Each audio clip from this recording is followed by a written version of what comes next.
साताऱ्यामधली ही दृश्य आपण पाहतो आहोत। साताऱ्यामध्ये उदयनराजे यांनी रॅली काढलेली आहे। दिल्लीतून परतल्यानंतर समर्थकांनी तिथे जल्लोष साजरा केलेला आहे। साताऱ्यातून लढण्यावर उदयनराजे ठाम आहेत।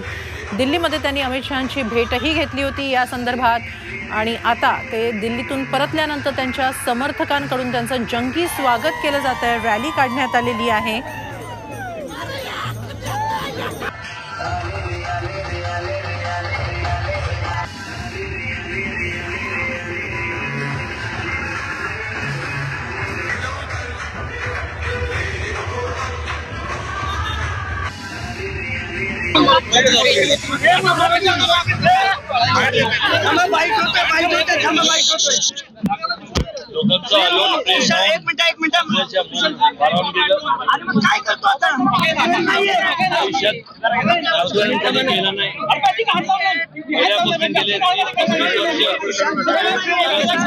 केंद्रबिंदू मानून फक्त समाजकारण केलं की सुद्धा समाजाच्या हिताचं त्याची पोचपावती ही आज आपण करतोय। लोक एवढ्या मोठ्या संख्येने आज इथं उपस्थित झाले।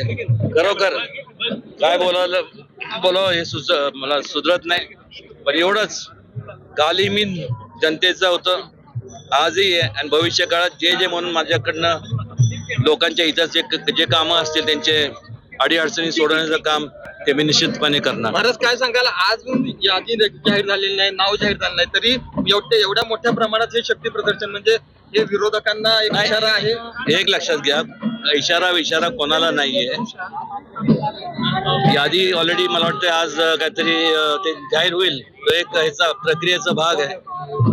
सगळं निश्चित झालेलं आहे आणि इलेक्शन मी लढवणारच आहे, त्यामुळे विषय नाही। कधीतरी याचं होतं सातारला, आज मुहूर्त निघाला, आज आलो। राजे, खरं तर मोठ्या संख्येनं अनेक समाजातील लोक तुमच्या स्वागतासाठी जमले आहेत। भारावून येतं असं स्वागत करत बघताना त्यांचे आभार जेवढे मानावे तेवढे थोडेच आहेत। प्रचाराची सुरुवात म्हणायचं का? प्रचाराची सुरुवात, कारण दिल्ली दौऱ्यानंतर पहिल्यांदाच सातारा नाही, याच्या अगोदर सुद्धा माझे दौरे चालूच होते। मधल्या काळात जरा दिल्लीला जावं लागलं आणि नेहमी ज्या बातम्या येत होत्या की ताटकळत ठेवलं, असं काही नाही। आज केवळ सातारा आपलं महाराष्ट्राचंच इलेक्शन नाही आहे, संपूर्ण देशभरात संपूर्ण सगळीकडे इलेक्शन चालू आहेत।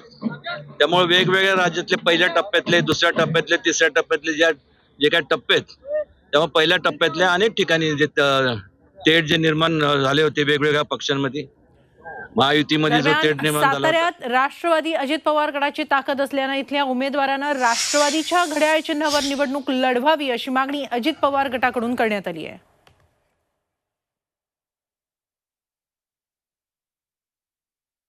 सातारा जिल्हा हा राष्ट्रवादी काँग्रेस पक्षाच्या स्थापनेपासून राष्ट्रवादी काँग्रेस पक्षाकडेच हा जिल्हा सातत्याने, लोकसभा असेल, विधानसभा असेल, जिल्हा परिषद, पंचायत समिती असतील, हा सातत्याने राष्ट्रवादी काँग्रेस पक्षाकडेच राहिलेला जिल्हा आहे।